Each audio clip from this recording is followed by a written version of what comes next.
Good morning. Welcome to civil engineering group. आज के इस लेक्चर में आपको हम बिल्डिंग प्लानिंग के बारे में पूरी जानकारी देने वाले हैं कि जब कोई हम बिल्डिंग को डिज़ाइन करते हैं, उसका प्लान बनाते हैं तो किन किन चीज़ों को ध्यान में रखना चाहिए, चाहे वो रेसिडेंशियल बिल्डिंग हो या फिर कमर्शियल बिल्डिंग हो। तो एक एक चीज़ के बारे में आपको बहुत डीप जानकारी देने वाले हैं। लेक्चर थोड़ा लंबा होगा, बट आपसे रिक्वेस्ट है कि आप जो है लेक्चर को पूरा देखें, तभी आपको जाके समझ में आएगा। तो आज के इस एक ही लेक्चर में आपको हम बिल्डिंग प्लानिंग के बारे में पूरी जानकारी देने वाले हैं, चाहे टाइप्स ऑफ बिल्डिंग की हो, अकॉर्डिंग टू ऑक्यूपेंसी या according to made of construction या इनके टेक्निकल टर्म्स हो, एटसेट्रा। हर चीज़ों की जानकारी आपको हम देने वाले हैं। तो चलिए स्टार्ट करते हैं आज का लेक्चर स्टार्ट करने से पहले आपसे कहना चाहेंगे कि अभी तक अगर आपने मेरे चैनल सिविल इंजीनियरिंग ग्रुप को सब्सक्राइब नहीं किया तो चैनल को सब्सक्राइब कर ले, बेल आइकन को प्रेस कर दें ताकि मेरे चैनल पर आने वाले लेक्चर की नोटिफिकेशन सबसे पहले आपको जाए और आपको लेक्चर मिस ना करें। लेक्चर अच्छा लगे तो लाइक जरूर कीजिएगा, दोस्तों के साथ शेयर जरूर कीजिए। बिल्डिंग प्लानिंग, सबसे पहले हम समझते हैं बिल्डिंग क्या है। देखिएगा, an enclose space covering by roof is known as building. वैसे इनक्लोज स्पेस जो छत से ढके होते हैं क्या कहलाते हैं? बिल्डिंग कहलाते हैं।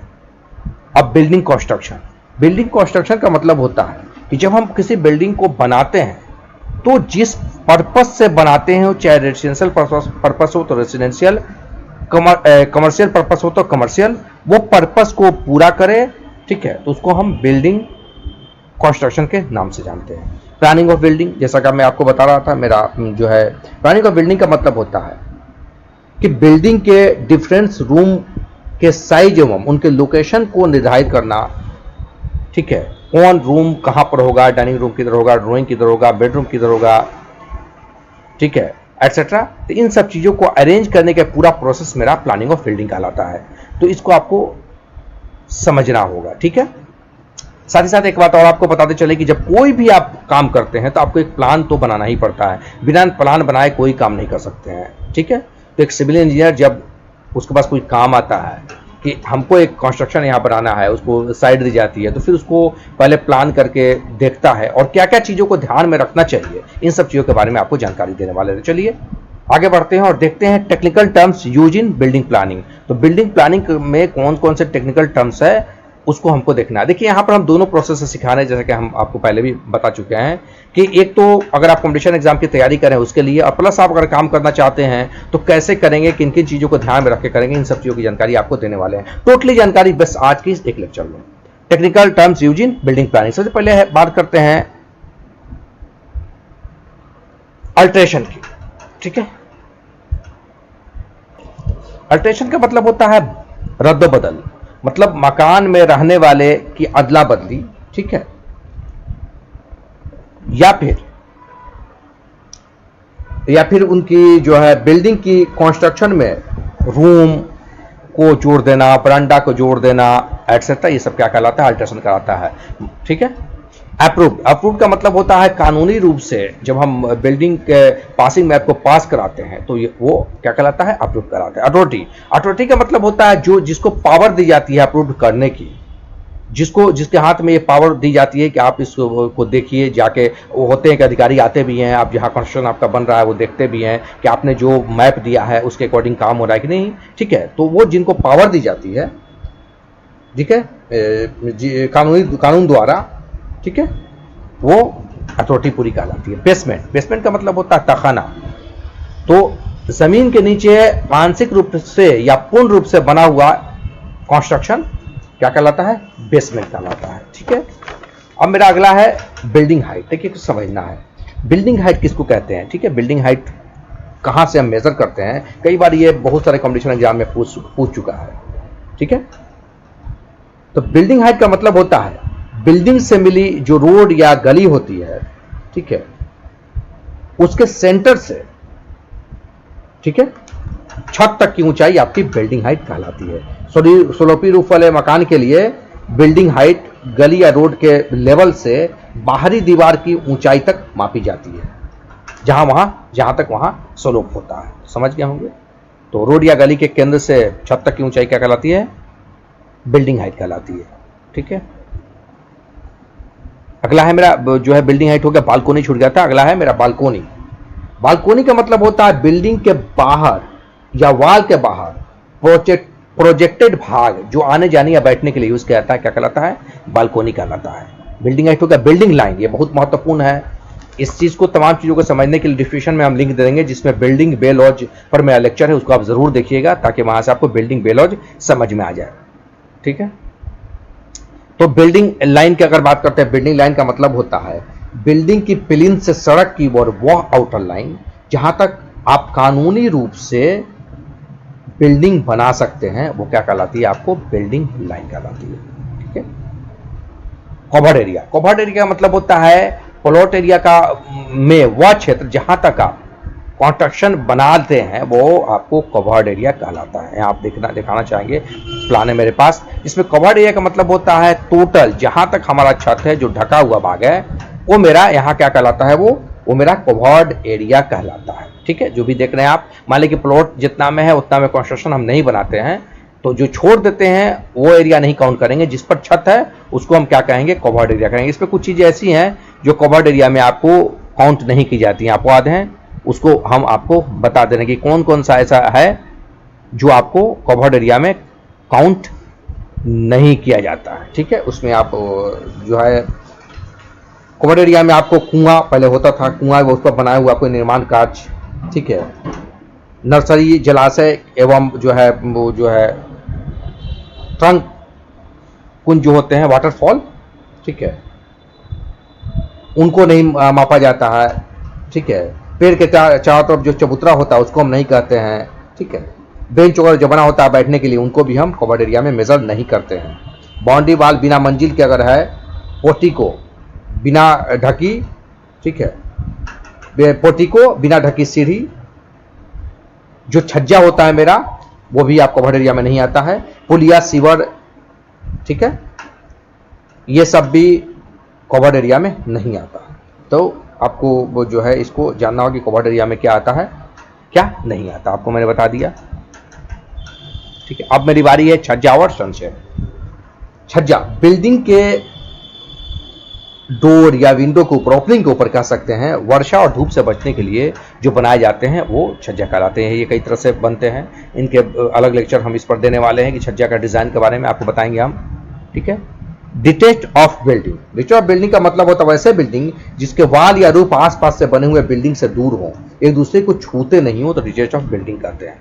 ठीक है, फ्लोर एरिया, फ्लोर एरिया का मतलब होता है, यहाँ ध्यान दीजिएगा, ये जो एरिया जो अंदर रहने, घूमने, बैठने या सामान रखने के लिए यूज किया जाता है उसको हम फ्लोर एरिया कहते हैं अंदर में जो। ठीक है, और ये जो वाल है इसको हम क्या कहते हैं? प्लिंथ एरिया कहते हैं। जितना क्षेत्र वाल से ढका हुआ है, ठीक है, वाल जिस पर पड़ा रहता है, ठीक है, जिसको हम यूज नहीं कर सकते हैं क्योंकि वहां वाल होता है, इसको हम प्लिंथ एरिया कहेंगे। और जिस एरिया को हम अंदर में यूज करते हैं उसको हम क्या कहते हैं? फ्लोर एरिया कहते हैं। फ्लोर एरिया में कॉर्पोरेट एरिया भी होता है। कॉर्पोरेट एरिया जैसे आपको बेडरूम हो गया, drawing room, dining room, guest room etcetera, तो है कॉर्पोरेट हम बिछा सकते हैं, वो कॉर्पोरेट एरिया होता है। ये आप समझ गए होंगे। प्लिंथ एरिया का मतलब वाल से ढका हुआ क्षेत्र, वो प्लिंथ एरिया कहलाता है। जो एरिया को हम अंदर कवर्ड एरिया के अंदर यूज करते हैं वो मेरा क्या कहलाएगा? वो कहलाएगा मेरा floor area. Floor area ratio इसको निकालना पड़ता है, जिसका फॉर्मूला होता है sum of floor area of all storeys, मतलब जितने भी स्टोरी होंगे सबके फ्लोर एरिया को जोड़ लेंगे और 100 से गुना करेंगे और प्लॉट एरिया, टोटल जो मेरा प्लॉट एरिया होगा उससे हम भाग देंगे, तो फ्लोर एरिया रेशियो मेरा निकल जाता है। ये कई बार ये भी एग्जाम में पूछ चुका है। टेंट और लेज, ठीक है, टेंट और लेज किसको कहते हैं? इसको समझना है आपको। रूम के अंदर बिना कोई वर्टिकल बेस प्रदान किए बनाई गई सामान रखने के लिए चौड़ी शेल्फ टेंट और लेज कहलाती है। याद रखिएगा, बिना कोई वर्टिकल बेस प्रदान किए। इसे आमतौर पर कितना 2 मीटर की हाइट पर बनाया जाता है, साथ ही इसकी चौड़ाई 1 मीटर से ज्यादा नहीं रखी जाती है। ठीक है, टेंट ऑफ लेज होगा लॉफ्ट। लॉफ्ट का मतलब होता है 2 लगातार स्टोरी के बीच वह स्थान जो सामान रखने के लिए बने होते हैं, लॉफ्ट कहलाते हैं। आमतौर से ये बाथरूम, टॉयलेट की छतों के नीचे बनाकर उसके ऊपर एक और छत डाल दी जाती है, ठीक है, जो स्टोर वगैरह के लिए यूज किया जाता है। मतलब जैसे कि हम क्या करते हैं कि हमारा जो है WC और बाथ की छत को हम 7 फीट पर ही ढाल लेते हैं, उसके बाद फिर जाके फाइनली 11 फीट या 12 फीट जो मेरी बिल्डिंग की ऊंचाई होती है उसको ढाल लेते हैं। तो बीच में हमको जो जगह मिल जाता है टॉयलेट के ऊपर, वो हम सामान रखने के लिए यूज करते हैं। इसी को हम लॉफ्ट कहते हैं, कंफ्यूज नहीं होना है। ठीक है, ये लॉफ्ट हो गया। प्लिंथ एरिया आपको मैंने बता ही दिया कि वाल से ढका हुआ छत क्या कहलाता है, प्लिंथ एरिया कहलाता है। रूम हाइट, रूम मतलब रूम के फ्लोर से लेकर सीलिंग तक की ऊंचाई, सीलिंग तक की ऊंचाई क्या कहलाती है? रूम हाइट कहलाती है। मैगजीन फ्लोर, मैगजीन फ्लोर का मतलब होता है यह दो तलों के बीच बना फ्लोर है जिसको रहने के लिए यूज किया जाता है, ठीक है, उसको मैगजीन फ्लोर कहते हैं। इसको कम से कम इसकी हाइट कितनी है 2.2 मीटर रखनी चाहिए। इस प्रकार इसका फ्लोर का क्षेत्रफल जो ग्राउंड फ्लोर का होगा उसके 1/3 क्षेत्रफल से अधिक मैगजीन फ्लोर का एरिया नहीं होना चाहिए। ओपन स्पेस, जो खुला स्थान हमारा होता है उसको ओपन स्पेस प्लॉट का वह क्षेत्र जिस पर कोई निर्माण कार्य नहीं हो और आसमान दिखाई पड़ता हो, ओपन स्पेस, या उसको ओपन टू स्काई कहते हैं। रॉ हाउसिंग, रॉ हाउसिंग का मतलब होता है पंक्तिबद्ध भवन, मतलब एक श्रेणी में ये मकान बने होते हैं। इसको ऐसे कह सकते हैं आसपास से जुड़े मकानों पंक्तिबद्ध जिसके सामने तथा पीछे खुला स्थान होता है, इसके बीच रिक्त स्थान छोड़े जाते हैं, रॉ हाउसिंग कहलाते हैं। मतलब एक ही तरह से बने होते हैं, चारों तरफ इनके जगह छोड़ा जाता है, बिल्कुल रॉ में बने होते हैं, रॉ हाउसिंग कहते हैं। अभी जितना भी हम आप कल्पना करते हैं हम मॉडर्न सिटी की, तो वो हम लोग रॉ हाउसिंग में बनाते हैं, देखने में भी सुंदर लगेंगे, अच्छे लगते हैं, ठीक है। सर्विस रोड, सर्विस का मतलब होता है जब कोई बंगलो है या फ्लैट्स हैं, ठीक है, वहां चौलागढ़ में तो नहीं है, वहां पर क्या होता है कि मेन रोड के पीछे, बिल्डिंग के पीछे एक रोड बनाई जाती है जिसमें जो है बिजली की लाइन, टेलीफोन लाइंस, ठीक है, इसके सीवर वगैरह के पाइप वगैरह बिछाए जाते हैं, तार बिछाए जाते हैं, ताकि देखने आगे से जाइएगा तो बिल्कुल सब कुछ साफ सुथरा लगता है बिल्डिंग के। अब पीछे में पूरा सिस्टम होता है जिस रोड को हम क्या करते हैं, सर्विस रोड कहते हैं, सर्विस रोड, ठीक है। Set back line, set back line क्या होता, मतलब क्या होता है इसका? सेट बैक लाइन का मतलब होता है कि जो टाउन की अथॉरिटी द्वारा प्लॉट निर्धारित किया गया है, ठीक है, तो वो लाइन जिसके बाहर किसी प्रकार का कंस्ट्रक्शन हम नहीं बना सकते हैं वो मेरा सेट बैक लाइन कहती है। जहां तक ऑथराइज हमने परमिशन दिया बनाने का वहां तक हम बनाते हैं, ठीक है, उसके आगे हम नहीं बढ़ सकते, वो मेरा सेट बैक लाइन कहलाती है। स्टोरी, एक फ्लोर लेवल से दूसरे फ्लोर के ऊपर या फ्लोर के लेवल तक की दूरी को हम लोग स्टोरी कहते हैं। एक फ्लोर से लेकर दूसरे फ्लोर की दूरी स्टोर कहलाती है। लेन, लेन का मतलब होता है कोई भी सड़क, गली, रास्ता, सीढ़ी, कैरेजवे, पैसेजवे, पैदल पथ एटसेट्रा, जहां पर मतलब ऐसे कह सकते हैं जहां से पब्लिक कानूनी रूप से चलने का अधिकार रखती है, उसे हम लेन कहते हैं। ये यहां पर वर्तमान में बने एवं भविष्य में बनने वाले सभी लेन आते हैं, ठीक है, अभी जो बने हो ये वादे बने। स्ट्रीट लेवल, स्ट्रीट लेवल का मतलब होता है कि गली, सड़क या पथ के केंद्र पर एलिवेशन किसी निर्धारित तल से समानांतर प्लॉट जिसकी गली या सड़क पर होता है उसके केंद्र से इसका मतलब होता है, इसको हम स्ट्रीट लेवल कहते हैं, ठीक है। स्ट्रीट लाइन, गली या सड़क या पथ की बाउंड्री लाइन को हम लोग स्ट्रीट लाइन कहते हैं, ठीक है। यार्ड, ग्राउंड लेवल पर किसी बिल्डिंग एवं उसके बाउंड्री वाल के बीच खुला भाग यार्ड कहलाता है। जैसे देख लीजिएगा यहाँ पर है, तो यहाँ पर जो है तो ये बाउंड्री वाल जो मेरा है, यहाँ तक तो पूरा मेरा खत्म हो गया, मानते हैं सिंगल लाइन को हम बाउंड्री वाल दे देते हैं। तो यहाँ पर देखिएगा, यहाँ मेरा खुला स्थान इधर इधर बच जाता है, यहाँ भी बच रहा है थोड़ा यहाँ भी बच रहा है, इस पोर्शन को हम क्या कहते हैं, यार्ड कहते हैं। अब हम बात करते हैं प्रिंसिपल ऑफ प्लानिंग, प्लानिंग के सिद्धांत के बारे में, ठीक है। इसमें है प्रोस्पेक्ट एस्पेक्ट है, ग्रुपिंग है, प्राइवेसी है, रूमिनेस है, फ्लेक्सिबिलिटी है, सैनिटेशन है, इकोनॉमी है, ठीक है, बहुत सारी चीज़ें हैं। इसको एक एक करके एक्सप्लेन करके आपको समझाने वाले हैं कि प्रोस्पेक्ट का क्या मतलब। प्रोस्पेक्ट का मतलब होता है किसी बिल्डिंग के कंस्ट्रक्शन के बाद बाहर की ओर से तथा अदर साइड की ओर से बिल्डिंग का एलिवेशन किस प्रकार दिखे, लेंथ एवं उसकी हाइट का रेशियो क्या है, और उस पड़ोस के बिल्डिंग के एलिवेशन से इसका क्या संबंध है, इसका निर्धारण प्रोस्पेक्ट के सब्जेक्ट में आता है। एस्पेक्ट का मतलब होता है, ठीक है, ये इसको आपको अच्छे से समझना होगा कि एस्पेक्ट का मतलब होता है कि किसी बिल्डिंग का एस्पेक्ट से मतलब यह है कि बिल्डिंग की बाहर की दृश्य कैसी है, बाहर से बिल्डिंग के ऊपर प्रकृति का क्या प्रभाव है, जैसे धूप है, वर्षा है, सनसेट है, ठीक है, इसके अलावा प्रकृति का जो एडवांटेज है वो अधिक से अधिक प्राप्त करना और हानियों से बचाना है, ठीक है, ये आपको एस्पेक्ट के संबंध में सब्जेक्ट में आता है। ठीक है, जैसे विंटर के मौसम में जो है किसी जो है मकान का साउथ एस्पेक्ट अधिक लोकप्रिय होता है, जबकि समर के पीरियड में कष्टदायक होता है, उसका अपोजिट होता है, ठीक है। साउथ वेस्ट एस्पेक्ट आमतौर से गर्म माना जाता है, साउथ और वेस्ट एस्पेक्ट, ठीक है, ध्यान रखना, आमतौर से क्या माना जाता है, गर्म माना जाता है, ठीक है। साउथ वेस्ट एस्पेक्ट आपका जो है गर्म आ जाता है, जबकि नॉर्थ एस्पेक्ट आरामदेह और ठंडा होता है। नॉर्थ एस्पेक्ट याद रखना है। और नियंत्रित प्रकाश का भी एस्पेक्ट है, प्रकाश भी जो है, रोशनी भी सूरज की जो आती है नियंत्रित आती है। तो बिल्डिंग के विभिन्न कंपोनेंट्स का अरेंजमेंट करते समय हमको लिविंग रूम को नॉर्थ एस्पेक्ट में, लिविंग रूम को हमको कहाँ रखना है, नॉर्थ एस्पेक्ट में रखना है। ठीक है, नॉर्थ ईस्ट या साउथ ईस्ट दोनों में रख सकते हैं, एस्पेक्ट में रख सकते हैं।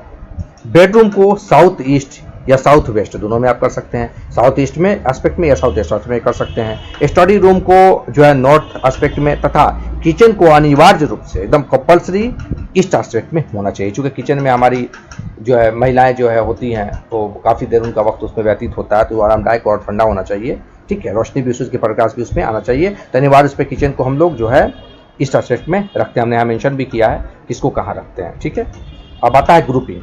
ग्रुपिंग का मतलब होता है, इसको अच्छे से आप समझिएगा, ग्रुपिंग हम आपको यहाँ समझाते हैं। अगला पॉइंट था, ग्रुपिंग का मतलब ये होता है कि हम जब डिजाइन करते हैं, किसी बिल्डिंग की प्लानिंग करते हैं, तो हमको किचन को, स्टोर रूम को, पेंट्री को, डाइनिंग रूम को, ड्राइंग रूम को एक साथ करना है। जैसे यहाँ पर देख लीजिए प्लान है, तो यहाँ से हम अंदर गए तो ड्राइंग रूम है, डाइनिंग रूम है, आपका डाइनिंग है, ड्राइंग है, और आपको जो F&B रूम हो गया, किचन है। इसी पर हमने पेंट्री डिजाइन करेंगे अगर, तो पेंट्री होगा। ठीक है, तो ये जो मेरा है ये एक ग्रुप में आता है। जैसे ग्रुपिंग में पहला आता है किचन, उसके साथ स्टोर रूम, पेंट्री और डाइनिंग रूम और ड्राइंग रूम, ये ग्रुपिंग में आता है। दूसरा ग्रुपिंग अगर करेंगे तो बेडरूम, जिसमें अनिवार्य रूप से अटैच टॉयलेट देंगे, WC और बाथ देते हैं, ये इस ड्राइंग रूम में खुलना चाहिए। ये स्टडी रूम में भी इसका रास्ता हो सकता है, तो ये सिर्फ एक ग्रुपिंग में आता है। तो आप समझ गए होंगे ग्रुपिंग का मतलब। ठीक है, आगे बढ़ते हैं। अब देखते हैं हम ग्रुपिंग हमने यहाँ देख लिया। अब है प्राइवेसी। प्राइवेसी का मतलब होता है हम किसी भी बिल्डिंग की प्लानिंग करते समय इस बात को ध्यान रखेंगे कि इसमें बाहर से कोई प्राइवेसी रहे। बिल्कुल ऐसा है कि कोई भी रोड पर चलता हुआ व्यक्ति देख ले, इसके लिए हमको क्या करते हैं, विंडो के सील लेवल आगे डिटेल करने वाले हैं, उसको हम 90 सेंटीमीटर से कम नहीं रखते हैं, कर्टन ला के रखेंगे। ठीक है, एकदम रूम को जो फ्रंट सेंटर में किसी रूम का हम गेट नहीं देंगे। ठीक है, थोड़ा सा किनारे देते हैं। ये बहुत सारी चीज़ों को ध्यान में रखना पड़ता है, ताकि कोई बाहर का व्यक्ति भी अंदर रखे, या फिर घर के अंदर कोई आता है तो मान लें कि यहाँ डिज़ाइन यहाँ पर हमने जो किया है, घर के अंदर कोई व्यक्ति आता है तो उसको ऐसा डिजाइन करना चाहिए कि वो जो है डायरेक्ट किसी के संपर्क में ना आए। जैसे गेस्ट रूम यहाँ है तो यहाँ पर खाना खाने आएगा, बुलाने पर आएगा, तो ये थोड़ी प्राइवेसी है। इस तरह से डिजाइन करना चाहिए अलग थलग। किचन को बिल्कुल ऐसा डिजाइन करना कि महिलाएं आए, यहाँ काम करें, यहाँ खाना परोस दें, फिर रूम में चली जाएँ। यहाँ पर गेस्ट रूम अगर है या स्टडी रूम, यहाँ मैंने इसको बनाया, बट आप इसको स्टडी रूम को गेस्ट रूम का भी काम दिया जाता है। इस तरह से डिजाइन करें कि प्राइवेसी रहे, ये कंपल्सरी है समझना, इसको प्राइवेसी होना चाहिए हर कंस्ट्रक्शन में। ठीक है, फ्लेक्सिबिलिटी का मतलब होता है कि ऐसा रूम को हम प्लान करते समय इस बात का ध्यान रखें कि जब हमको ज़रूरत पड़े, आवश्यकता पड़े, तो हम क्या करें। जैसे मान लें कोई रेजिडेंशियल बिल्डिंग यूज़ के लिए पर्पस हो रहा है, उसको कमर्शियल बना दें, या थोड़ा सा तोड़ के गेस्ट रूम को, या कुछ ऐसा बदलाव करके हम छोटी सी ऑफिस बना लें। ठीक है, तो इस तरह से उसमें थोड़ी फ्लेक्सिबिलिटी होनी चाहिए। तो इसलिए हम लोग जब कंस्ट्रक्शन करें, प्लानिंग कर लें, तो नल लोड बेयरिंग वाल दें। पिलर पर कंस्ट्रक्शन खड़ा होता है तो उसमें फ्लेक्सिबिलिटी ज़्यादा होती है, तो नल लोड बेयरिंग वाल हम लोग यूज़ करें। सर्कुलेशन का मतलब होता है कि किसी हम सीढ़ी से ऊपर जाएं, या फिर जो है अंदर हम आए जाएँ। देखिए यहाँ पर जैसे है, तो हम यहाँ से गए, यहाँ बिल्कुल कहीं बाधा नहीं, हम आराम से आए, इस रूम में भी यहाँ भी आ गए, यहाँ भी आ गए, सीढ़ी से ऊपर चले गए, यहाँ चले गए, इसमें चले गए। ठीक है, पोर्ट्स में हम जा सकते हैं। तो इस तरह से हमको आने जाने में किसी तरह की कोई बाधा ना हो। इस तरह जैसे हमारे कि हम यहाँ सीढ़ी इधर कहीं बना देते, अब जाइए यहाँ पर कुछ रास्ता टेढ़ा होता, मेज कुर्सी से टकराते, फिर सीढ़ी तक जाते, तो ऐसा नहीं करना चाहिए। इस बात का ध्यान रखना चाहिए कि आराम से कोई भी घर में चले फिरे, किसी तरह की कोई दिक्कत ना हो, ये सर्कुलेशन में आता है।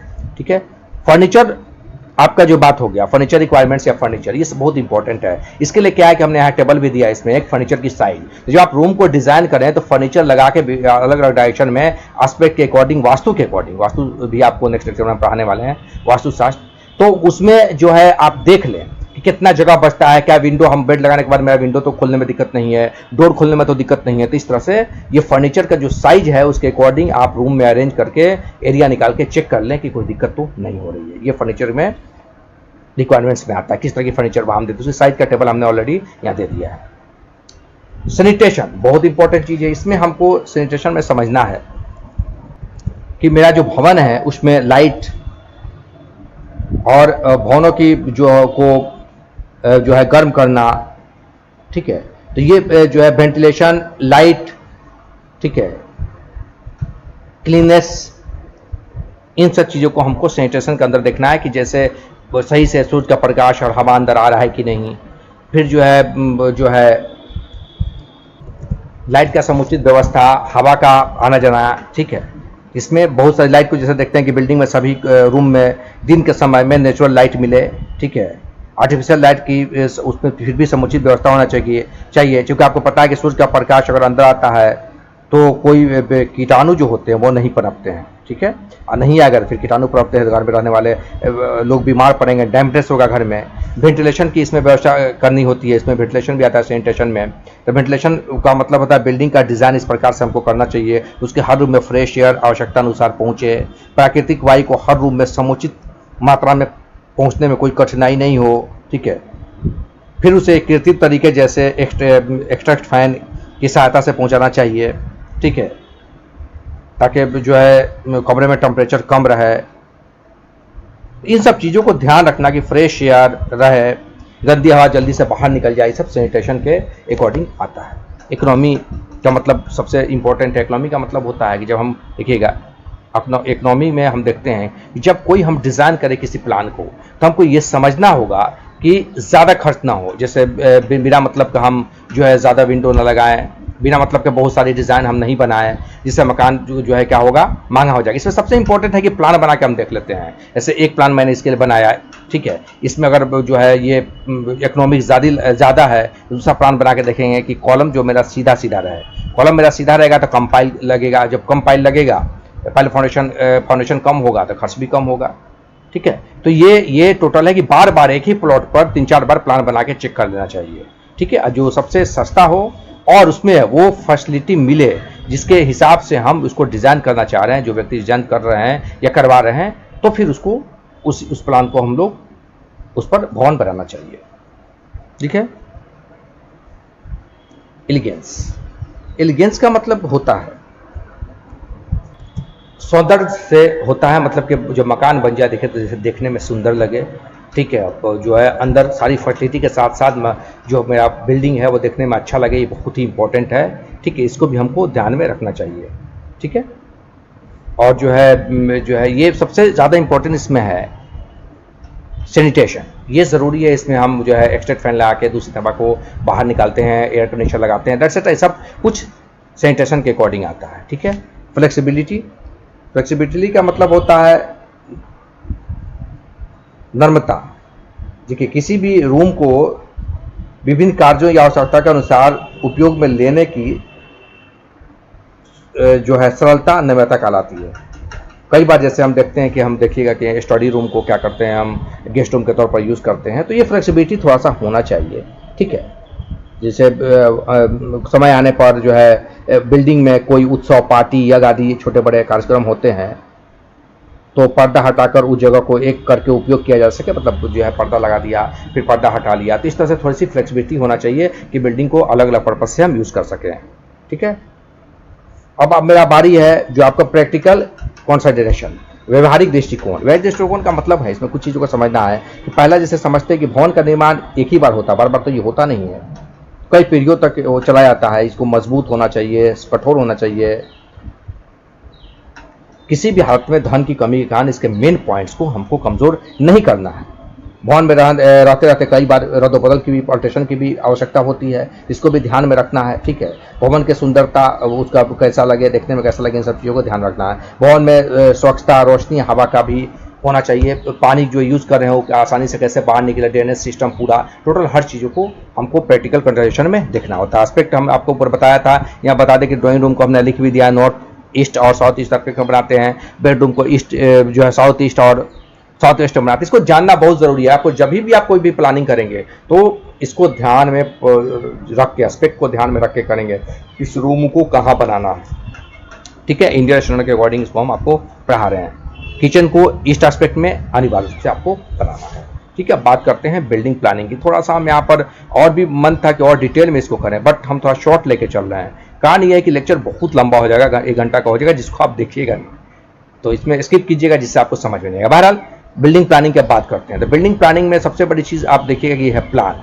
एलिवेशन होता है जिसमें फ्रंट एलिवेशन, बैक एलिवेशन दोनों side, LHS left hand side elevation, RHS right side elevation, back elevation, ठीक है, और फ्रंट एलिवेशन।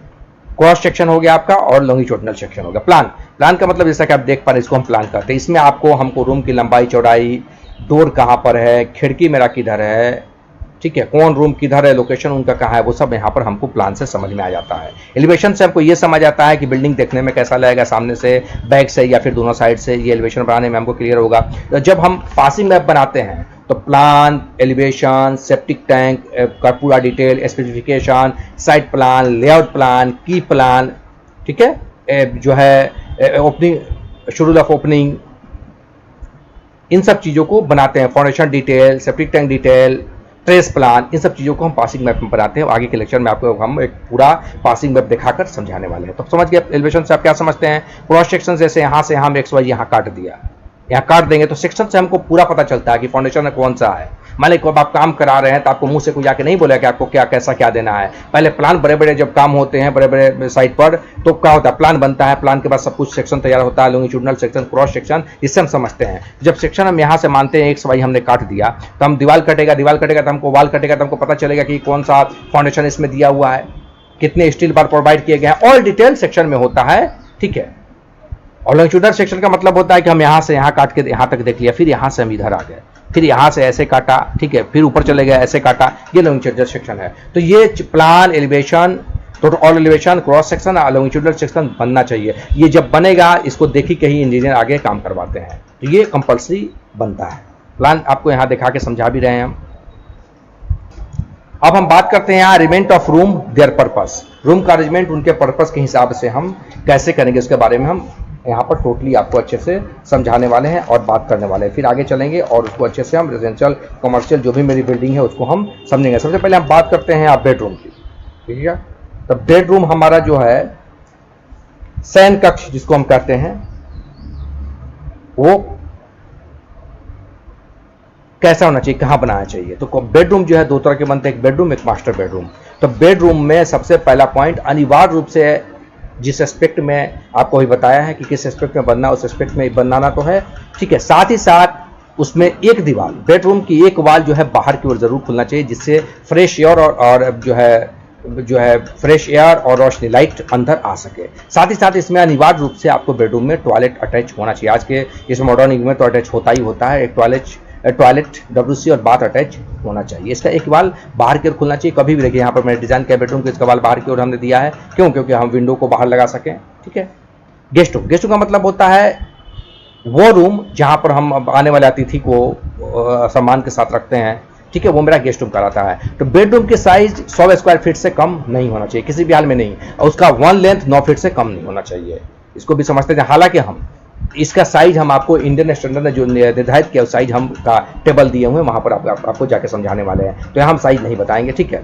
गेस्ट रूम अतिथि का रूम जिसमें गेस्ट आके रहते हैं, इनको डिजाइन कभी भी घर के बाहर ही करना चाहिए ताकि प्राइवेसी बनी रहे। ऐसे देखिएगा स्टडी रूम, कभी कभी हम स्टडी रूम से भी हम लोग गेस्ट रूम का काम ले लेते हैं, तो स्टडी रूम यहाँ है तो इसको हम गेस्ट रूम का भी काम ले सकते हैं इससे। तो ये स्टडी रूम को बाहर साइड में, मकान के बाहर साइड में बनवाना चाहिए, ठीक है। किचन को अंदर की ओर बनाना चाहिए, लेकिन इसका भी याद रहे कि किचन का भी एक वाल बाहर की ओर खुलना चाहिए ताकि इसमें फ्रेश एयर आए, इसमें एक्सट्रैक्ट फैन की व्यवस्था होनी चाहिए ताकि गर्म हवा, दूषित हवा बाहर निकल जाए, ठीक है। समुचित लाइट की इसमें व्यवस्था होना चाहिए, ठीक है। स्टोर रूम किचन से लगा होता है, इसमें हम किचन का जो है कच्चा सामान रखते हैं या अदरवाइज कोई भी सामान उसमें हम रखते हैं, उसको हम स्टोर रूम कहते हैं।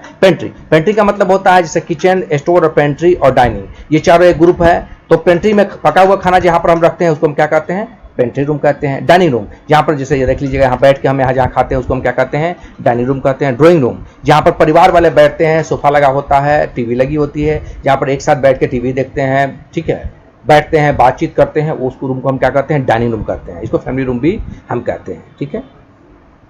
ड्राइंग रूम अब बता दिया, ड्राइंग रूम कहते हैं इसको, सॉरी, ठीक है। ड्रेसिंग रूम बेडरूम में ही अटैच होता है ड्रेसिंग रूम, जैसे ड्रेसिंग रूम है ना, जैसे हमने टॉयलेट बाथ अटैच किया उसी तरह हम ड्रेसिंग रूम को भी अटैच कर देते हैं, जिसमें हम जाके जो है सस्ते समर्थे कह लीजिए, पूरा वहाँ पर सौंदर्यीकरण की व्यवस्था होती है, तो उसको हम क्या कहते हैं? ड्रेसिंग रूम कहते हैं, ठीक है।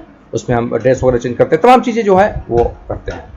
WCN बाथ आपको बताइए दिया, वाटर क्लोजेट, WC का फुल फॉर्म होता है वाटर क्लोजेट, बाथ का मतलब होता है नहाने वाला कमरा, तो वो अटैच भी होता है और सेपरेट भी होता है। इसका हमने चार्ट दे दिया है कि टेबल कितना का क्या साइज होगा, ठीक है।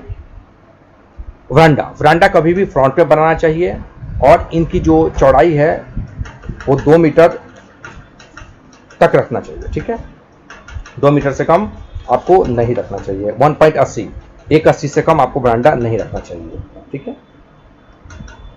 और 3 मीटर इसकी जो है चौड़ाई 180 से लेकर 2.4 या 3 मीटर तक आपको रखी जाती है, ठीक है।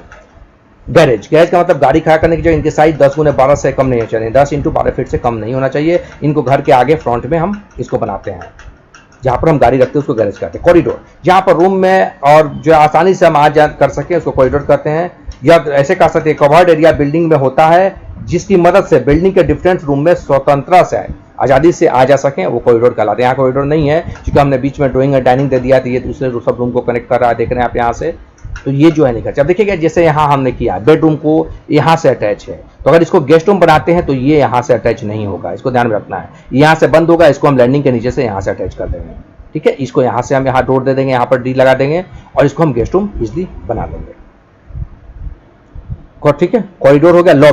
लॉबी का मतलब होता है या प्रवेश हॉल होता है जो कॉरिडोर की मदद से बिल्डिंग के दूसरे स्थानों से संबंध रखता है, उसको हम क्या कहते हैं, लॉबी कहते हैं, ठीक है।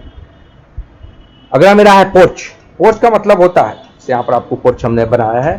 पोर्च का मतलब होता है या जो है बिल्डिंग की को सुंदरता को तो बढ़ाता ही है, ये सामने बनाया जाता है जहां कार इत्यादि पार्क की जा सकती है। यह वर्टिकल मेंबर सपोर्ट के सहारे टिका होता है। देखिए यहाँ वर्टिकल मेंबर सपोर्ट है, यहाँ पर कार आके लग जाती है पोर्च में। आप अक्सर सुने कि पोर्च में आके कार लग गई, तो ये पोर्च हम इसलिए डिजाइन करते हैं। पोर्टिको का मतलब होता है ये भी मकान के बाहर बनाया जाता है, ये मकान की सुंदरता को काफी बढ़ा देता है, जिससे पोर्च बढ़ाता है। लेकिन इसमें कोई वर्टिकल सपोर्ट नहीं होता है, यहाँ भी गाड़ी आके पार्क होती है, बट इसमें कोई वर्टिकल मेंबर सपोर्ट नहीं होता है। ये जो है कैंटिलीवर होता है, इसको लटका दिया जाता है, ठीक है, डिजाइन कर दिया जाता है, जो देखने में काफी सुंदर लगते हैं। पोर्च पोर्टिको का मतलब और अंतर जरा याद रखिएगा आप लोग। बॉक्स रूम, यह वह रूम है जो इसका बॉक्स रूम का कोई भी वाल बाहरी दीवार की तरफ बाहर की तरफ नहीं होना चाहिए। जैसे कि बॉक्स रूम आप यहाँ नहीं बना सकते, यहाँ बना सकते हैं, क्योंकि इधर भी वाल इधर भी, मैंने कोई भी उसकी बॉक्स रूम का दीवार बाहरी वाल ना हो। इसमें हम कीमती सामान रखते हैं, उसको हम बॉक्स रूम कहते हैं। स्टडी रूम, जहाँ हम पढ़ते हैं वो हमको स्टडी रूम कहलाता है। पढ़ने लिखने का सामान होता है, सेल्फ होता है, इसमें बुक्स वगैरह होती है, ठीक है। कई बार हम स्टडी रूम को जो है गेस्ट रूम के तौर पर भी यूज़ करते हैं। स्टेयरकेस, ये बिल्डिंग का बहुत महत्वपूर्ण हिस्सा है, क्योंकि इसी के सहारे हम एक स्टोरी से दूसरे स्टोरी पर जाते हैं। इसको भी आसानी से डिजाइन करना चाहिए। हमेशा सबसे ज़्यादा डॉग लेग स्टेयर को यूज़ करना चाहिए, चढ़ने में आसान होते हैं, फर्स्ट फ्लाइट और सेकंड फ्लाइट। तो ध्यान रख के आपको कभी भी बनाए तो रेजिडेंशियल बिल्डिंग में डॉग लेग, कमर्शियल में भी डॉग लेग स्टेयर का सबसे ज़्यादा यूज़ किया जाता है, ठीक है। यहाँ तक आप समझ गए होंगे। अब हम बात करते हैं साइट सिलेक्शन की।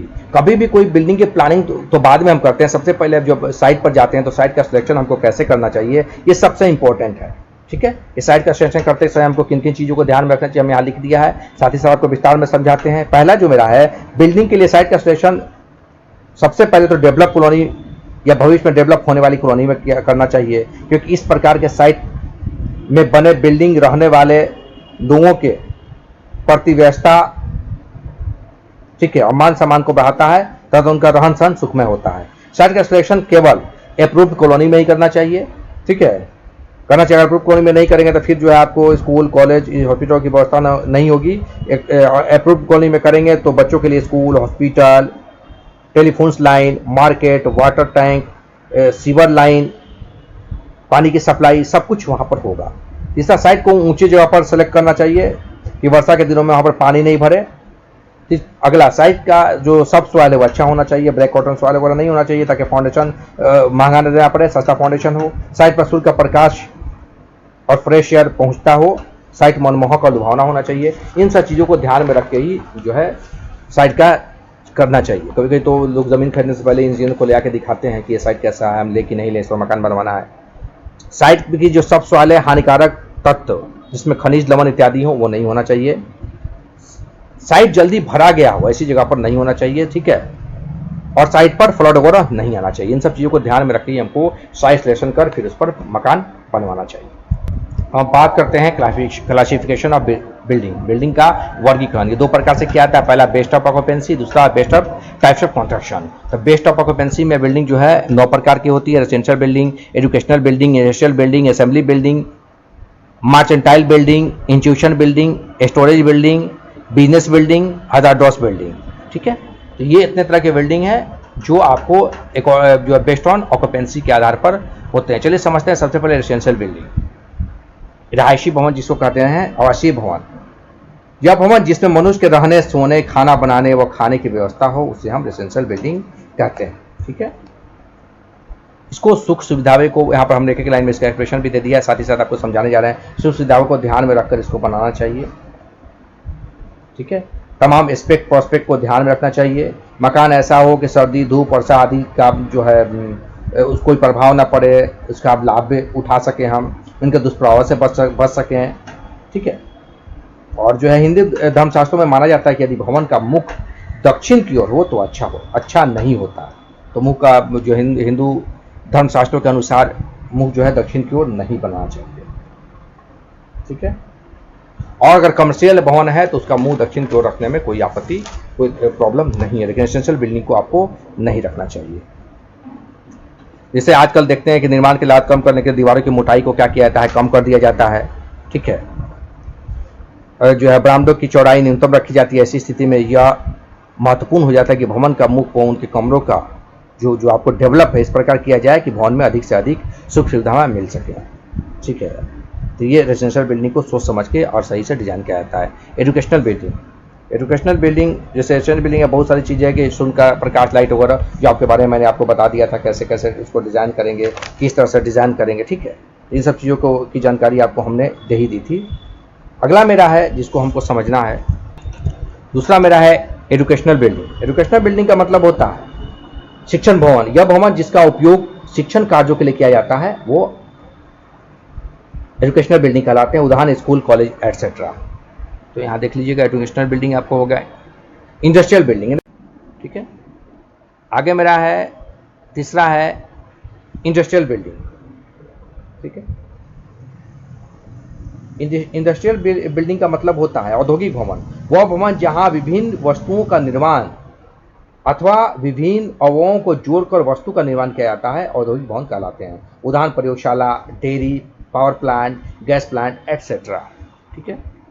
अब मेरा है असेंबली बिल्डिंग। असेंबली बिल्डिंग का मतलब होता है, इसको सभा भवन कहते हैं। वह भवन जहां मनुष्य मनोरंजन, धार्मिक कार्यों या किसी सभा के लिए एकत्रित होते हैं, वह आपका बिल्डिंग क्या कहलाता है? सभा भवन यानी असेंबली बिल्डिंग कहलाता है। जैसे सिनेमा, मंदिर, गिरजाघर, गुरुद्वारा, भोजनालय, खुले सिनेमाघर एटसेट्रा। ठीक है। असेंबली बिल्डिंग हुई, हमारी संसद भी है उसी में असेंबली बिल्डिंग में ही आती है। ठीक है। अगला मेरा है मर्चेंटाइल बिल्डिंग। मर्चेंटाइल बिल्डिंग का मतलब होता है जिसको व्यापारिक भवन कहते हैं, वह भवन जिनका उपयोग व्यापार के लिए होता है व्यापारिक भवन कहलाते हैं। ये दुकान हो गए, स्टोर हो गए एटसेट्रा। ठीक है। Institutional building. इंस्टीट्यूशनल बिल्डिंग का मतलब होता है वह भवन जहां विभिन्न वस्तुओं का जो है इंस्टीट्यूशन बिल्डिंग का मतलब ये होता है कि वह भवन जिसमें केवल सोने की सुविधा प्रदान की जाती है, जैसे अस्पताल एटसेट्रा, वो हमारा इंस्टीट्यूशन भवन कहलाते हैं। ठीक है। इसको समझना है आपको। एसेंशियल बना दिया, एजुकेशनल बना दिया, इंडस्ट्रियल भी बता दिया आपको। ठीक है। इंडस्ट्रियल बिल्डिंग, असेंबली बिल्डिंग और इंस्टीट्यूशनल बिल्डिंग भी आपको हमने बता दिया। इंडस्ट्रियल बिल्डिंग भी आपको मैंने बताया। इंडस्ट्रियल बिल्डिंग वो भवन जिसमें जो है अगला मेरा है स्टोरेज बिल्डिंग। स्टोरेज बिल्डिंग का मतलब ये होता है गोदाम या भंडारण। वह भवन जिसका उपयोग वस्तु के भंडारण के लिए किया जाता है गोदाम कहलाते हैं, जैसे कोल्ड स्टोरेज। ठीक है। Garage etcetera. अगला मेरा है बिजनेस बिल्डिंग। ठीक है। बिजनेस बिल्डिंग का मतलब होता है वह भवन जहाँ व्यापारिक गतिविधियाँ होती है, उसको क्या कहते हैं हम, जैसे बैंक है, कचहरी है, नाई की दुकान एटसेट्रा। हजारडोस बिल्डिंग। हजारडोस बिल्डिंग का ये मतलब होता है, इसको बोलते हैं संकटमय भवन। वह भवन जहां अतिशीघ्र ज्वलनशील जोखिम भरी वस्तुओं का निर्माण या उनका स्टोरेज किया जाता है, उनको हम हजारडोस बिल्डिंग कहते हैं। ठीक है। यहां पर आप इसको समझ गए होंगे। डोरमिटोरियस बिल्डिंग, इसका मतलब ये होता है कि वैसे भवन जिसमें सिर्फ सोने की व्यवस्था होती है। ठीक है। होटल का मतलब होता है वैसे भवन जिसमें हम सोने और खाने दोनों की, रहने और सोने खाने की व्यवस्था होती है, उसको हम होटल कहते हैं। अब मेरा सेकंड है classification of based on types of construction. इसके आधार पर बिल्डिंग 5 प्रकार की होती है। पहला A, B, C और D। पहला होता है बिल्डिंग विथ टाइप ए, इसमें इसकी फायर रेसिस्टेंस, इसकी बिल्डिंग इतनी मजबूत बनी होती है, इसमें ऐसे मटेरियल यूज़ किए जाते हैं सटीक ढंग से, इसका फायर रेसिस्टेंस 4 घंटा से कम, 4 घंटा तक होता है। उसको हम क्लास ए बिल्डिंग की श्रेणी में रखते हैं। क्लास बिल्डिंग की बीच की श्रेणी में ऐसे बिल्डिंग को रखते हैं जिसका फायर रेसिस्टेंस 3 घंटा होता है। क्लास सी वैसे बिल्डिंग की श्रेणी में रखते हैं जिसका फायर रेसिस्टेंस 2 घंटे का होता है। क्लास डी जो मेरी बिल्डिंग है, इसमें फायर रेजिस्टेंस केवल 1 घंटे का होता है, उसको हम क्लास डी बिल्डिंग कहते हैं। तो classification of based on types of construction, building 4 प्रकार की होती है, 5 प्रकार की, sorry, A B C D 4 प्रकार की हुई। 5वां प्रकार में आपको होता है फाउंडेशन आपका हो गया, इनका क्या होता है, 1 आवर होता है। ठीक है, तो आपको ये समझना है। आप इसको कोई इंजीनियर को 4 भाग में ही बांटते हैं, ए बी सी और डी। ठीक है, तो आप इसको अच्छे से समझ गए होंगे। कुछ नोट्स आप यहाँ देखना बना दिया हमने, आपके इसको समझना है। आपको अगर आपको जो है प्लानिंग करना है तो इसको समझना होगा। Minimum depth of foundation 1 metre से कम नहीं देते हैं। कई बार ये क्वेश्चन पूछ चुका है कि फाउंडेशन की गहराई कम से कम कितनी होनी चाहिए, तो 1 मीटर से कम नहीं। Height ground level to plinth level कितना, 45 सेंटीमीटर या 60 या फिर 90 सेंटीमीटर रखते हैं, अकॉर्डिंग टू जो है लोकेशन के आधार पर देखते हैं कि कहाँ फ्लोर कैसा एरिया, उस हिसाब से। थिकनेस ऑफ मेन वाल 25 सेंटीमीटर रखते हैं। ठीक है, 25 से 38 सेंटीमीटर, 10 से 15 इंच। अब याद यहाँ रखना है कि वाल 10 इंच का तो एक्चुअल में होता नहीं है, ये प्लास्टर के साथ होता है। दीवार का जो हमारा ट्रेडिशनल बिल्डिंग का साइज 9 इंच होता है, तो इसलिए वाल मेरा जब जोड़ेंगे तो 9 इंच होगा। लेकिन जब उसको दोनों साइड से हम बोथ साइड से प्लास्टर कर लेंगे तो जो मेरा प्लिंथ एरिया कितना हो जाएगा, 10 इंच चौड़ा हो जाता है, इसलिए हमको इसको 10 इंच कहते हैं, क्योंकि वाल एक्चुअल में 9 इंच होता है। तो प्लास्टर के साथ या कुछ ब्रिक की साइज इधर उधर हो जाती है, सही ठीक ढंग से नहीं बने होते हैं तो बाहर निकल जाती है, तो पूरा लेके हमको प्लास्टर करना है तो 1 इंच आपका 10 इंच ही हो जाता है। थिकनेस ऑफ पार्टीशन वाल मेरा कितना होना चाहिए, 12.5 सेंटीमीटर, 5 इंच, इसको 4.5 इंच कहेंगे। Thickness of DPC dam proof course का थिकनेस कितना होना चाहिए, 1 इंच या 2.54 सेंटीमीटर।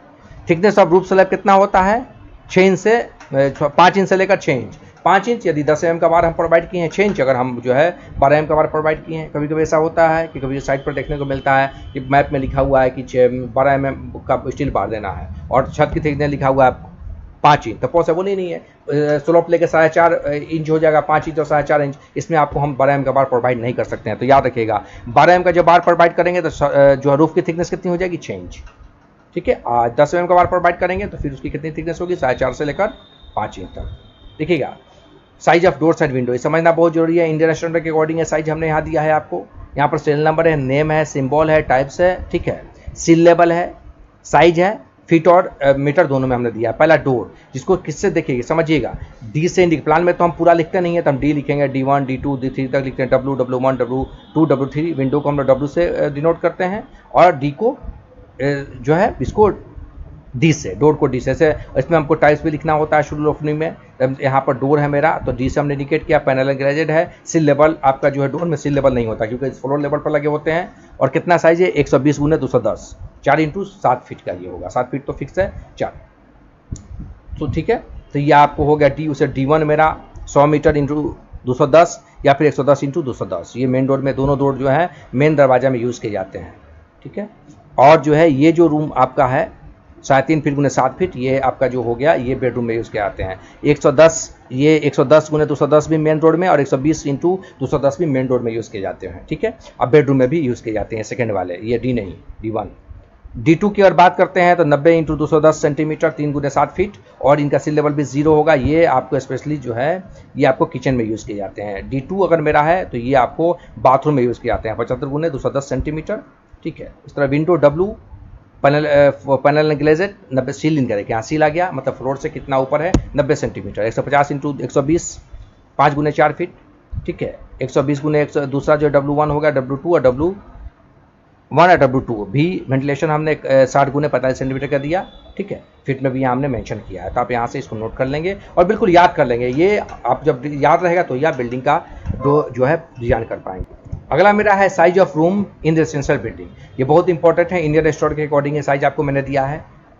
किस रूम का कितना साइज होना चाहिए याद नहीं है तो आप प्लानिंग कर ही नहीं पाएंगे। बिल्डिंग की प्लानिंग करने के लिए आपको साइज याद होना ही चाहिए। जब साइज याद होगा तभी आप वहाँ पर प्लान कर पाएंगे। इसको आप याद कर लेंगे, हमने मेंशन कर दिया है। नेम ऑफ रूम हो गया, all dimension, length and breadth, maximum metre, HIG high हो गया, मीडियम हो गया, लो हो गया, तीनों में मेंशन किए हैं। इसको एक करके पढ़ के समझाएंगे तो लेक्चर बहुत लंबा हो जाएगा। एक पॉइंट को हम यहाँ समझा देते हैं। पहला ड्राइंग रूम आपका देख लीजिए, 7 0.2 मीटर इंटू 5.5 मीटर या 5 मीटर इंटू 4.2 मीटर, ये स्टैंडर्ड साइज हो गया। मीडियम साइज होगा 4.5 मीटर इंटू 4 मीटर या 4.2 इंटू 3.6 मीटर, ये आपका हो गया। लो साइज होगा 3.5 मीटर इंटू 3 मीटर। फिट में भी यहाँ दिया है आपको 15 feet into 13 feet, 9.5 metre square इसका फ्लोर एरिया आपका हो गया, ठीक है, मिनिमम फ्लोर एरिया। उस तरह से ड्राइंग रूम, बेडरूम को देख लेते हैं। तो बेडरूम कितना है, 4.8 metre into 4.2 metre, standard size 4.6 into 3.6 हो गया। लो हो गया 3.5 into 3 metre, 15 feet into 11 feet, ठीक है। ये हाई में स्टैंडर्ड वाले को हमने हाई में मेंशन कर दिया है, 9.5 मीटर स्क्वायर इसका भी फ्लोर एरिया। इस तरह से गेस्ट रूम है, ऑफिस है, किचन है, ठीक है। यहाँ स्टोर रूम में मैं कुछ देर छोड़ दे रहा हूँ इसको, ताकि आप यहाँ से इसका स्क्रीनशॉट लेके इसको नोट कर लेंगे। यहाँ स्टोर रूम है, पेंट्री है, WC आपको है, वाटर क्लोजेट कंबाइंड भी है और जो है सेपरेट भी है। ड्रेसिंग रूम आपका है, बाथ हो गया सेपरेट हो गया, WC सेपरेट हो गया, बॉक्स रूम आपका दिया है, गैरेज दिया है, सर्वेंट रूम दिया है और पोर्च। इस सब की साइज यहाँ पर आपके लिए मैंने यहाँ मेंशन कर दिया है। यहाँ से स्क्रीनशॉट लेके इसको आप नोट कर लेंगे, बहुत ज़रूरी है, ये आपके पास होना ही चाहिए, तभी जाके आप इसको जो है डिज़ाइन आप कर पाएंगे। तो आपको मैंने अच्छे से दिखा दिया, यहाँ समझा भी दिया कि आप इसको स्क्रीनशॉट लेके नोट कर लेंगे, ठीक है। चलिए आगे बढ़ते हैं, अभी बहुत सारी चीज़ें और भी जानना है, इसलिए स्किप नहीं कीजिएगा, बने रहिए मेरे साथ लेक्चर में। ओरिएंटेशन हो गया, ओरिएंटेशन आपको मैंने इसको समझा ही दिया। सनसेट हो गया, नेचुरल सनसेट होता है, आर्टिफिशियल सनसेट होता है, तो इसको ज़्यादा डीप में हम नहीं जाएंगे। ओरिएंटेशन में कुछ चीज़ें हैं जो आपको पहले भी हमने बेडरूम का डिज़ाइन में आपको हाँ मैंने बताया दिया था, जो सब ओरिएंटेशन के अकॉर्डिंग आती हैं। सूर्य की रोशनी के अनुसार आपका जो अगर ओरिएंटेशन की हम बात करते हैं तो नेचुरल हो गया, आर्टिफिशियल हो गया, जिसमें ध्यान रखना है कि सनलाइट अगर नहीं होते हैं तो बहुत सारी बीमारी पनपती है, तो कैसे उसको हम ओरिएंटेशन करें, इस पर अलग से हम एक लेक्चर दे देंगे। यहाँ पर समझ लिए नेचुरल आपका सनसेट हो गया, आर्टिफिशियल हो गया, इस पर एक लेक्चर देके हम पूरा एक ग्राफ के साथ एक जो है बना के आपको अच्छे से समझा देंगे। ओरिएंटेशन को इतना समझिए कि रूम में प्रकाश को सही से आना, लाइट को सही से आना, एयर को सही से आना, ये सब इसमें आता है।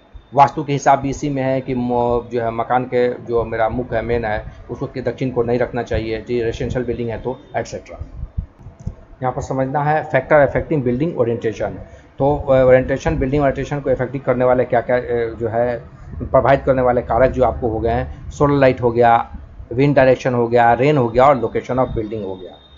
सोलर लाइट का मतलब होता है सूर्य का प्राकृतिक प्रकाश, स्वास्थ्य के लिए अधिक लाभदायक होता है। प्रायः सूर्य की किरणें जो है आती हैं घर में, ठीक है, इससे जो है साँझ में जो है सूर्य की धूप फिर मकान में प्रविष्ट होती है, शाम के समय में फिर निकलते वक्त और सूरज डूबते वक्त, ठीक है, ये हो गया।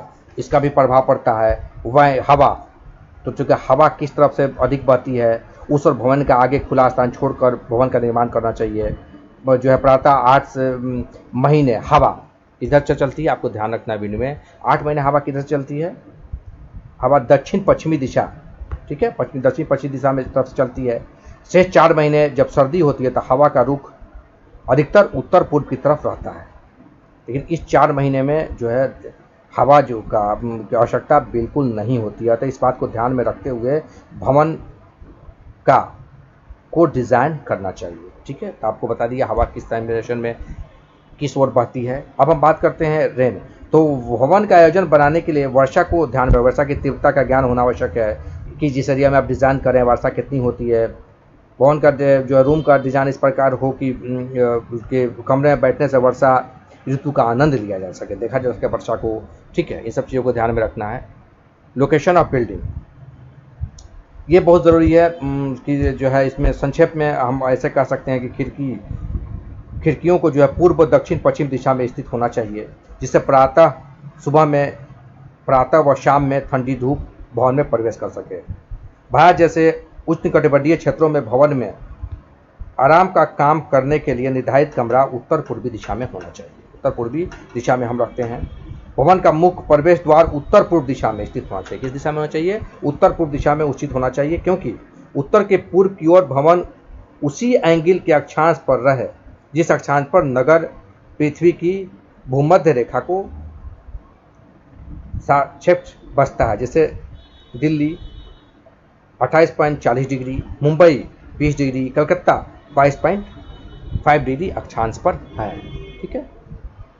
चलिए आगे बढ़ते हैं। Classification of residential building. तो डिटैच्ड हाउस जो वर्गीकरण करते हैं हम रेजिडेंशियल बिल्डिंग को, तो 4 भाग में, detached house, semi detached house, block और फ्लैट्स और अपार्टमेंट्स हाउस और चॉल आवर रॉ हाउस। ठीक है, सबसे पहले हम बात करते हैं इसमें डिटेस्ट हाउस। डिटेस्ट हाउस का मतलब होता है बंगला, बंगला गिरी का ही जो है बंगला। ठीक है, अधिकांश ये एक मंजिला होता है बंगलो जो मेरा होता है। ठीक है, लेकिन आजकल ये 2 मंजिला भी बनते हैं। एक मंजिल भवन में सभी कमरे एक ही भूतल पर होते हैं। इसमें नौकरों के लिए रहने के लिए अलग कमरा बना होता है। ठीक है, बता समानता जो है परिवार प्रति सदस्यों के संख्या, उनकी उम्र तथा उनकी विशेष आवश्यकताओं पर निर्भर करता है। इसको हम लोग क्या कहते हैं, डिटेस्ट हाउस कहते हैं। ये सेपरेट होता है, बिल्कुल महंगे होते हैं। ये इसको बंगलो जो आपका हो गया वो एक उदाहरण है। इसमें आपको सेमी में वो होता है कि एक मंजिला भी हो सकता है, 2 मंजिला भी होता है। इस श्रेणी में भवनों की एक कॉमन दीवार दोनों ओर 2 भवन इकाइयों में बनी होती है, कॉमन वाल एक बनी होती है। अब हो गया ब्लॉक और फ्लैट्स।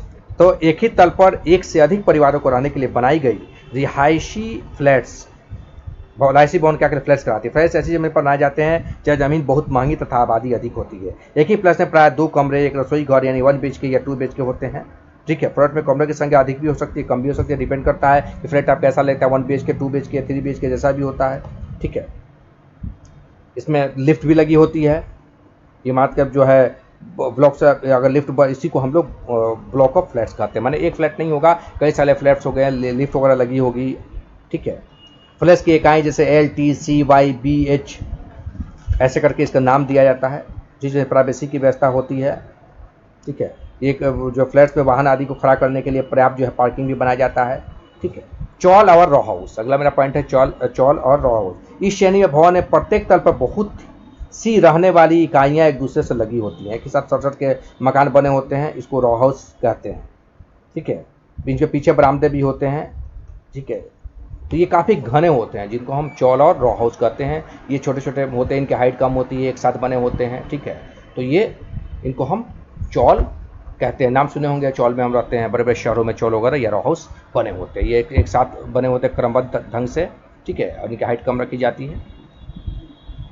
सबसे इंपॉर्टेंट देख लिए रिक्वायरमेंट्स ऑफ बेडरूम, किस किस व्यक्ति के लिए कितना बेडरूम होना चाहिए, ये डाटा बहुत ही ज़रूरी है, तभी आप प्लानिंग कीजिएगा। लेक्चर लंबा ज़रूर हो रहा है, बट मेरे साथ बने रहें। फैमिली मेंबर हो गए, सिंगल बेड हो गया, डबल बेड हो गया। तो ओनली वाइफ और हस्बैंड है तो सिंगल बेड आपका 2 होगा, एक डबल बेड होगा, चल जाएगा। ओनली वाइफ और हस्बैंड है और प्लस एक बच्चा है तो एक आपका सिंगल बेड। ठीक है, एक डबल बेड। ठीक है, ओनली आपका जो है वाइफ और हस्बैंड और 2 बच्चे हैं तो 2 हो गया, 2 सिंगल बेड, एक डबल बेड। ओनली आपका जो हो गया वाइफ और हस्बैंड प्लस 3 चिल्ड्रन तो एक जो है तो 3 जो है आपके हो गए सिंगल और 2 डबल बेड, या फिर जो है 2 सिंगल बेड, एक डबल बेड भी हो सकता है। रिक्वायरमेंट है ओनली अगर आपको जो है वाइफ और हस्बैंड हैं, ग्रैंड जो है फादर और ग्रैंड मदर हैं। ठीक है, तो 4 और 2, 4 सिंगल बेड, 2 डबल बेड, ये रिक्वायरमेंट है जो होना चाहिए। ठीक है, इसको आप यहाँ से नोट कर लेंगे। साइज ऑफ फर्नीचर, ये बहुत ही इंपॉर्टेंट है। साइज ऑफ फर्नीचर यहाँ पर हमने मेंशन कर दिया आपके लिए, देखिएगा सीरियल नंबर है, नेम है। एसेंशियल फर्नीचर साइज हो गया, ऑप्शनल फर्नीचर साइज हो गया। यहाँ पर सबसे पहले लिविंग रूम है, देख लीजिएगा। द बिग सोफा 80 गुने 180 आपका हो गया, और हो गया 90 गुने 210, ये आपका बड़ा सोफा अगर हो गया। या फिर से छोटा 75 गुने 200, 75 गुने 135 का हो गया। राइटिंग टेबल 135 गुने 75 सेंटीमीटर का, ऐसे टेबल 120 गुने 60 सेंटीमीटर का। लिविंग रूम का रिक्वायरमेंट्स होगा टीवी टेबल 90 गुने 90 सेंटीमीटर का, कॉफी टेबल 90 गुने 100 सेंटीमीटर का, स्मॉल टेबल आपका 80 गुने 100 सेंटीमीटर का। उसी तरह डाइनिंग रूम का रिक्वायरमेंट्स होगा, डाइनिंग टेबल आपका होगा 75 गुने 150 या 110 गुने 170। डाइनिंग चेयर 45 गुने 45 सेंटीमीटर का, सब सेंटीमीटर में यहाँ मैंने मेंशन कर दिया है। उसी तरह बेड, अगर साइड बेड की बात करते हैं तो बेड साइड टेबल की 60 गुने 30 सेंटीमीटर, स्मॉल ड्रेसिंग टेबल 45 गुने 90। ठीक है, बेडरूम अगर की बात अगर करते हैं यहाँ पर तो डबल बेड साइज 135 गुने 200 या 150 गुने 200। ठीक है, सिटिंग चेयर आपका होगा 90 गुने 200 का। ठीक है, आपका हो गया ये दीवान आपका हो गया 75 गुने 165 का, ड्रेसिंग स्टूल 45 गुने 38 का। किचन का रिक्वायरमेंट्स आपको देख लीजिएगा, वर्किंग टेबल 90 गुने 129 गुने 60 और 90, हाइट आपकी इसकी हो गई। ठीक है, सिंक आपका 45 गुने 20 सेंटीमीटर का, हाइट इसकी 60 सेंटीमीटर ऊपर ये लगाई जाती है। कुकिंग रेंज 60 गुने 80 का होगा। ठीक है। इसमें फ्रिज का साइज कितना है, 60x75। बाथरूम की अगर हम बात करते हैं तो बाथ टब आपका होगा 135x75 सेंटीमीटर का या फिर 150x75 सेंटीमीटर का। वॉश बेसिन आपका होगा 50x40 का या 55x40 का, 65x45 का या 67x47 का। ये साइज हो गए। यहाँ टेबल मैंने बना दिया है, यहाँ से आप इसको नोट कर लेंगे। तो जैसा कि मैंने कहा था आपको, आज के एक ही लेक्चर में हमने आपको बिल्डिंग की प्लानिंग कैसे करें इसके बारे में पूरी जानकारी दे दी। हम आशा करते हैं कि आपको अच्छा लगेगा। अच्छा लगे तो लाइक कीजिए, फ्रेंड के साथ शेयर कीजिए। शिकायत या सुझाव के लिए मुझे कमेंट कर सकते हैं। मिलते हैं एक अगले इंटरेस्टिंग लेक्चर में, तब तक के लिए goodbye, that's all, have a nice day.